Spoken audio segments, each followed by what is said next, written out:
Welcome to the bird media. నేను మీ పవన్ కృష్ణమూర్తి. గుజరాత్ అహ్మదాబాద్లో నిన్న జరిగినటువంటి విమాన ప్రమాదంలో విమానంలో ఉన్నటువంటి వాళ్ళు 242 మంది చనిపోయారు అని చెప్పి ముందుగా ప్రకటన అయితే వెలువడింది. ఆ తర్వాత బీజే మెడికల్ హాస్టల్ ఏదైతే ఉందో హాస్టల్లో ఉన్నటువంటి వాళ్ళలో ఇప్పటికీ ఇంకా లెక్క పూర్తిగా తేలలేదు. 22 మందిని కొంతమంది అంటున్నారు, 40 మందిని కొంతమంది అంటున్నారు. అధికారిక లెక్కలు అయితే హాస్పిటల్కి సంబంధించి హాస్టల్కి సంబంధించి ఇంకా బయటికి రాలేదు.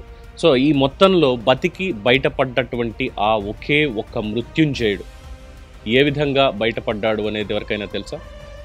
అంటే అదృష్టం అనేది చాలామందికి ఉంటుంది అంటారు, కానీ అక్కడికి రాదు. ఇగో ఇలాంటి సమయంలోనే అనుకోని విధంగా అక్కడికి వస్తుంది. నిజంగానే అదృష్టవంతుడని చెప్పాలి. ఎందుకంటే అదే ఫ్లైట్లో గుజరాత్ మాజీ సీఎం విజయ్ రూపానికి సంబంధించినటువంటి వివరాలు కూడా మనం చూసాం. అంటే ఆయన లక్కీ నెంబర్ 12 ఏ విధంగా ఆయన్ని వెంటాడుతూ వచ్చింది. ఆయన ప్రతిదీ కూడా 12 తోటి ముడిపడి ఉన్నారు. అలాగే ఆయన చావు కూడా 12 తోటే ముడిపడిపోయి ఉంది అని ఎలా చూసామో, అలాగే ఈ మృత్యుంజయుడైనటువంటి విశ్వాస్ కుమార్ రమేష్ ఆ అదృష్టం అనేది మేబీ గుజరాత్ సీఎంకి లేని అదృష్టం రమేష్ కుమార్కి ఏమైనా అందిందేమో ఆ మూమెంట్కి. నిజంగానే అలాగే అనుకోవాలి. అసలు ఎలా తప్పించుకున్నాడు?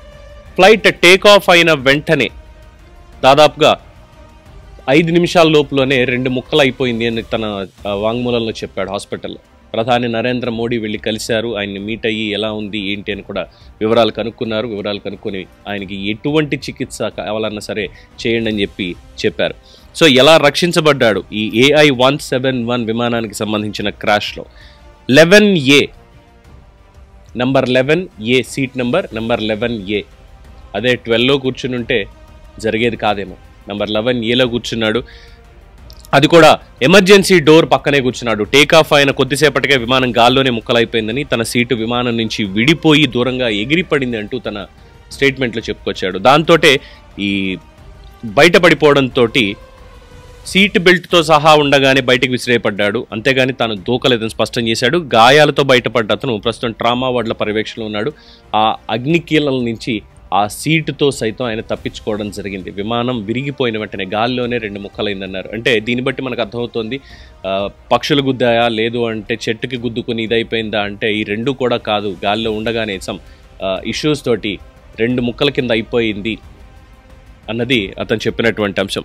సో మొత్తానికి డ్రీమ్ లైనర్ 787-A/8 విమాన ప్రమాదంలో బతికి బయటపడ్డటువంటి ఒకే ఒక్కడు విశ్వాస్ కుమార్ రమేష్.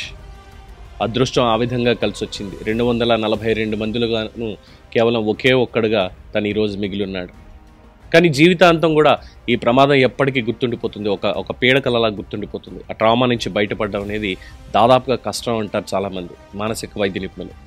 బట్ ఎనీవే, తొందరగా రికవరీ అవ్వాలని అయితే కోరుకుందాం. అట్లీస్ట్ ఒక్కడన్నా బతికి బయటపడ్డాడు అనుకుందాం. మీరేమంటారు? నిజంగానే అదృష్టం అతన్ని వరించింది అనుకోవాలా? 242 మందికి గాను కేవలం విశ్వాస్ కుమార్ రమేష్ మాత్రమే బయటపడ్డం మీకు షాకింగ్ అనిపించట్లేదా? మీ అభిప్రాయాన్ని కామెంట్స్ రూపంలో తెలియజేయండి. చూస్తూనే ఉండండి ది బర్డ్ మీడియా. ఈ వీడియో కనుక మీకు నచ్చినట్టయితే లైక్ చేయండి, షేర్ చేయండి, సబ్స్క్రైబ్ చేయండి. అలాగే పక్కనే ఉన్న బెల్ ఐకాన్ని క్లిక్ చేయండి.